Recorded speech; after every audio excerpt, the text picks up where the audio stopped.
Ashamar kafuune hordoftoonni YouTube channel Risaala Gamogor. YouTube channel keenya share subscribe gochuun maatii YouTube channel keenya ta'an affeerraa keenya. Hordoftoonni amantii Musliimaa baga ayyaana Idul Fitriitiin isin ga'e kasiniin jedhu waraan bilisummaa Oromooti. Ajjeechaa jumlaa aadaa bargaatti raawwate quba qabeenya kaabinee aanichaa hanga federaalaatti raawwate.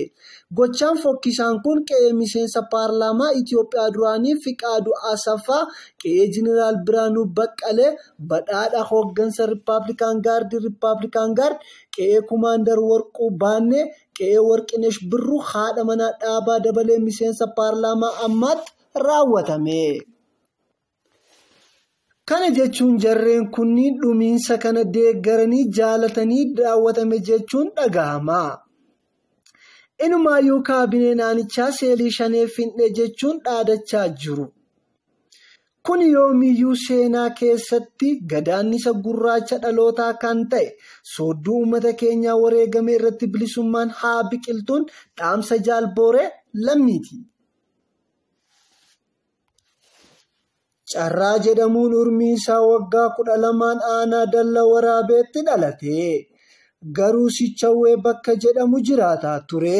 Sirba hawwisoo waboo zoonii lixaa surraa Gindaabaa fi Jaalmoo'ii Tufaatiin barreeffame keessatti argamti. Shanee wajjin walitti dhufeenya qabda jechuudhaan waraana PPtiin ajjeefame. Mucaan kun ammoo fakkaatti Haaji Aadam Saaddoo ta'uudhaan waan feetan na godhaasu mannatti ajjeesaa malee icciitii saba kan kootii hin baasu jechuudhaan waraanni PP gara jabeenyaan mucaa daa'ima kichuu kana ajjeechaadhaan galaafate. Gumaa isaa dachaan baafannaanii dhaadannoo waraan bilisummaa Oromoo zoonii cufaa taatee mul'atte. Hidhamtoota siyaasaa bakkee garaagaraa irraa walitti qabuun magaala Bishooftuu keessatti hidhamanii kan turan keessaa namoota 16 halkan edaa jumlaadhaan ajjeefamanii bishaan eeggatamaniin argamanii jiraattonni himan suuraa qofa argannee jirra. Eenyummaan isaanii adda nuun baafamne waan ta'eef hadaraa uummanni Oromoo ilmaan Oromoo mana hidhaa jirtuun waliyyaafadhaan isiniin jedhu dhaamsa waraana bilisummaa Oromooti. Akkas warri kaayyoo qabu Oromoo fi Oromiyaaf eenyuu haa ta'u eessas haa jiraatu keessa cuuphee sabboonummaa jiraannaan saba cinaa dhaabbatan jaalkutataa dirree kaleessa waraana mootummaa ture kinoo har'a qawwee turkii 2 rasaasa akaama 320 kaazenaa 4 boombii harkaa 2 hidhannoo guutuu waliin gara mooraa waraana bilisummaa Oromootti dabalamee jira. Weelkaam kutataa jechuudhaan jaalbooree lammii simate. Dirree atileetota Itoophiyaa irraa waan raajii tokko leenjisaa atileetii Itoophiyaa irraa dhagahama.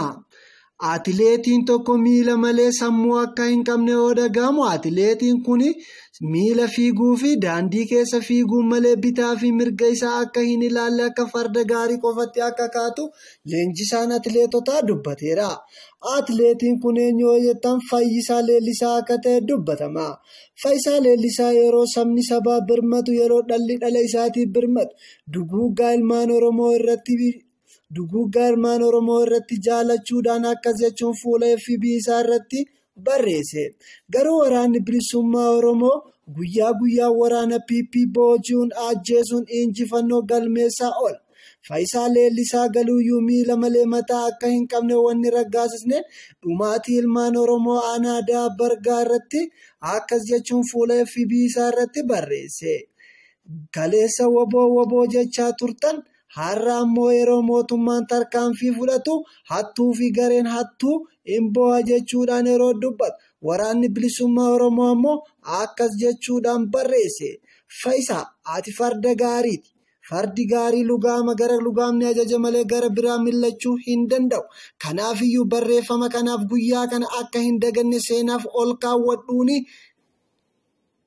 Waraana bilisummaa Oromootu siidaamee akka ol kaatu kan sibiraan ga'e YouTube channel Risaala Gamogor. Oduun har'aaf qabannee dhiyaanne kanuma. YouTube channel keenya share subscribe gochuun Risaala Gamogor maatii YouTube channel keenya ta'an affeerraa